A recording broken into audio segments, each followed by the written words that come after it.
жака киргизейин дегем, бирок ошол жака киргизсем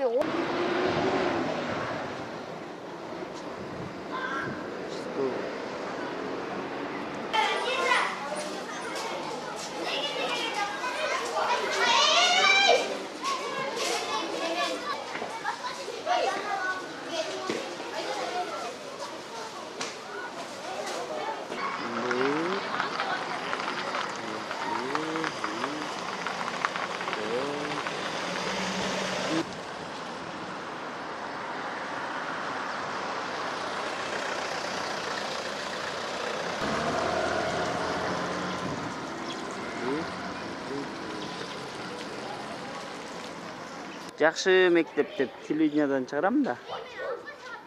Биякта жакшы кыздар окуйт деп. Биринчи классыңбы? Молодец.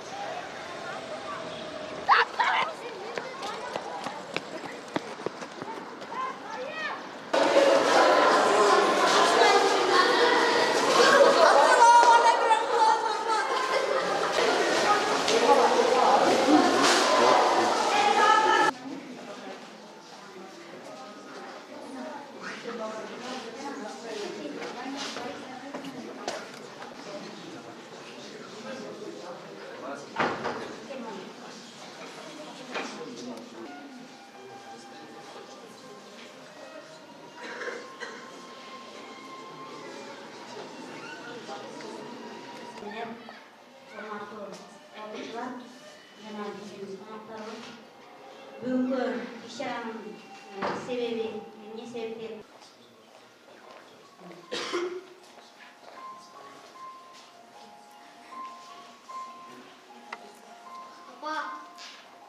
Апа келбай. Мен ушурда сөйлөп чыгасың. Буюрса күзүндө себеби сиз жок. Мага жардам берген эч ким жок. Ансас деген. Ар башка мугалимдер көптөгөн жакшы сабактар өткөн. Мени карап окуп эчким жок.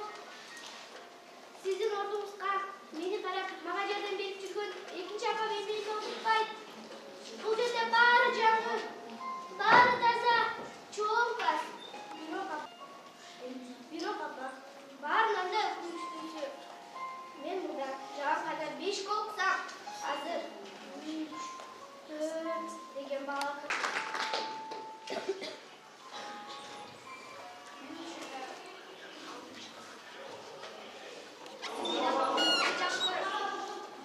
Апам жок болсо, керек болсо, сиз да укпаган жерге барып, бугунду чыгарып, сиз мени жеңеме таштап кеткенде, мен 5 жашта болмун, апа. Мен азыр да корком. Мен бүт баарынан коркомун, апа. Силер мага акча салбай калган күндөн тартып, эмне себептен акча салбай калганыңарды мен кийин түшүндүм. Атам болсо башка бирөөнү мейли саржеңиз. Мейли үйүбүз жок болсо дагы, мейли акчабыз жок болсо. Мен кандай бактылуумун. Бүгүн өзгөчө. Эмнеге байкабай жүрдүм? Деди, сабакка кирди. Өзүңдө аралашкан жумушчу базарда. Базарда ата-энемди болгон мугалимдерим менен коштошуп. Биртуганда классташтарым менен коштошуп.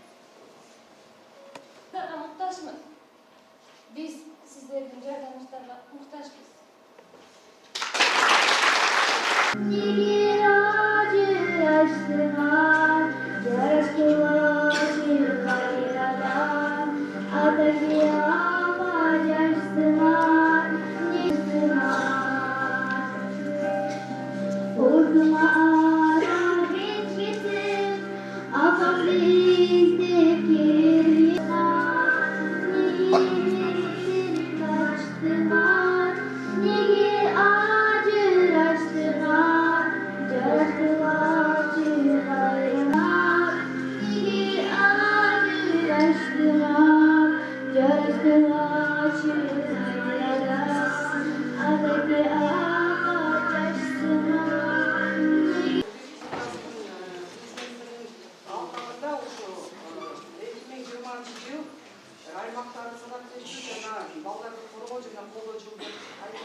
ошентип апайттык артистер дейли айткалап атат.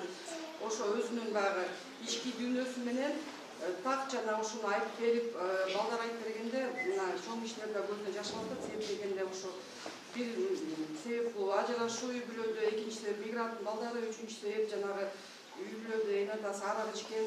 Ушу мугалим жамаатына тандалчы билдирдим. Себеп дегенде бул ар бир бала ушуну өзүнүн денеси менен сезгенден кийин ошондо анан бул ошондой жумуштарга барбаш керек деген теорияны чыгарат деп эсептейт. Андан тышкары мына ушул быйылкы жылы өзүңөр билгендей зордук зомбулук деп айткан мындай мобильное приложение чыгат. Менин участкалык инспекторум, участковый инспектор, даже балдарга это касается, балдар мына көрүп алсаңар. Ошол мобильный участок ачканда мына биринчиден Кыргыз Республикасынын законодательствосунун баары бар ошонун ичинде. Анын ичинде жаза кодекси бар, кылмыш кодекси бар. Ошол кодекстердин баарын мына бир окуп өзүм кылып коет. Ошондо мына биякта деген осторожно мошенники деген бар. Жана алдамчылыктар боюнча эмне деген насаат бар. Биякта жазып турат. Мошенникке жолукканда эмне кылышыңар керек мисалы. Телефонун урдап алат, жанагы алдамчылык менен туурабы? Кырсыкка же мындай эмеге кабылганда кандай эмне жумуш кылыш, эмне деп эме кылыш керек, реакция кылыш керек. Андан тышкары биякта осторожно девочки деген бар. Мисалы кыздар вечеринкага барат. Вечеринкага барганда ар кандай случайлар болушу мүмкүн. Эми ошол эле айткен баңгизаттар болуп калышы мүмкүн. Эми андан эч ким кырсык. Андан тышкары кыздар кандай өзүн алып туруп жүрүш керек. Мисалы ошо Анын көз карашы, потому что мен киммин деп суроо бердим да тура. Значит, бул менин көз карашым болушу мүмкүнбү? Бул менин көз карашым.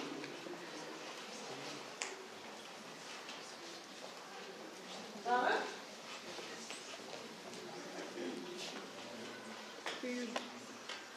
Болгон күйүм. Менин сезимим, да? Бул менин сезимим, да? Мына азыр спектакль болуп атканда ар бирөөңөр сезим кандай болду? Ар бирөөңөрдө ар башка сезим болду. Бирок баарыңарда ал сезим болду, туурабы? Значит, бул менин сезимдерим. Дагы? Бузбаган адамдар бул биздин сапатыбыз болот, да? Значит, бул менин сапатым. Бул менин сапатым. Дагы? Менин жашоом